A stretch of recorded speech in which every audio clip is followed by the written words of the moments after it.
Hi there, and welcome to my Itty Bitty Chapel. My name is Patty Chaffee, and I'm the community minister at Niantic Community Church. I'm also an expressive arts facilitator and a spiritual director.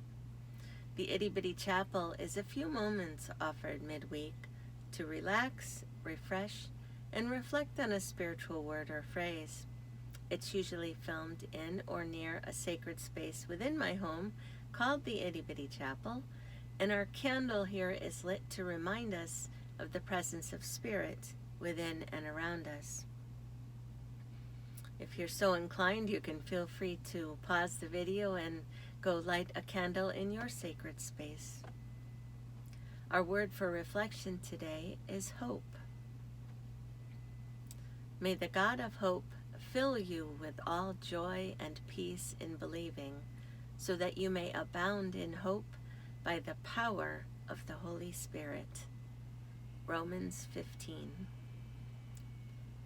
I was served a heaping helping of hope the other day while venturing into Stonington Borough. My sister and I had taken our coffee and my Kia Soul, and were headed to Stonington Point to say hello to the water. We like going there just to sit and be in the glorious presence of the ocean, to watch boats going by and do some people watching. On the way there, crawling through the narrow thoroughfare as one does in the borough, I saw the most shockingly surprising thing amidst the gray asphalt, the quaint shops, and overcast skies. It was a big bush filled with yellow flowers. And although I'm no gardener, I believe it was a forsythia bush, reaching high above a wooden fence on the corner of Union and Water Streets. It was stunning, especially amidst the backdrop of gray skies. I was so excited about it that when we were done sitting by the water, I circled back around the one-way street to get a photo. Now, when I'm looking for spring, I'm usually seeing some crocuses break through the snow, or maybe a daffodil or tulip starting to come up. But there was none of that. I hadn't seen any of that. Just this giant burst of color. I'd been telling my partner for some time that spring is going to be here any minute, hopeful for it to be true. And each time he points out the inaccuracy of my declaration, telling me the date, March 20th, if you're curious, or pointing to the falling snow or some such thing. I want to tell him a line I heard somewhere: "You be right, I'll be interesting." I forego the opportunity, instead recalling the words of Archbishop Desmond Tutu. Hope is being able to see that there is light despite all the darkness. We've had plenty of darkness this past year, and it's time for a new spring, a new way of being in this world. The number of people receiving vaccines is rapidly climbing, and the number of people hospitalized is rapidly declining, and hope is in the air.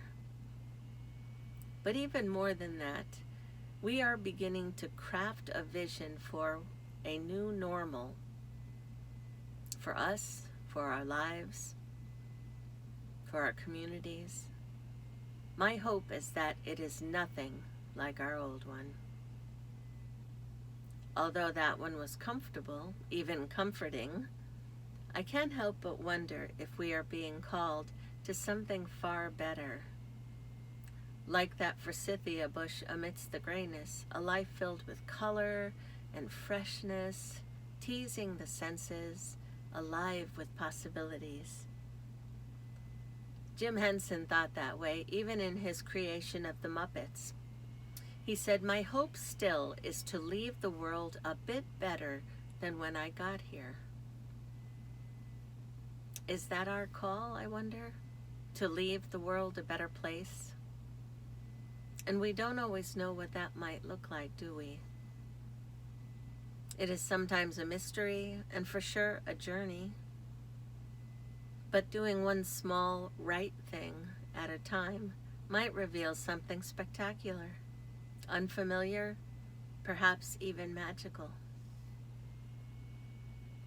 Things don't always turn out as we expect or hope for, do they? And no one anticipated the way last year would have unfolded, and continues to. When life doesn't turn out as we expect, we might get resentful, angry, or feel powerless. Richard Rohr wrote, "The theological virtue of hope is the patient and trustful willingness to live without closure, without resolution, and still be content and even happy because our satisfaction is now at another level and our source is beyond ourselves." As people of faith, we can ground ourselves in ever-present hope for the light to be stronger than darkness. We can release and surrender to God all that is God's to deal with, and let God carry the burden. He doesn't mind. He has a big backpack. Too often we try to carry these burdens ourselves, I think, while our infinitely loving God just smiles and shakes his head. We are reminded of this in Isaiah 40:31. "But those who hope in the Lord will renew their strength.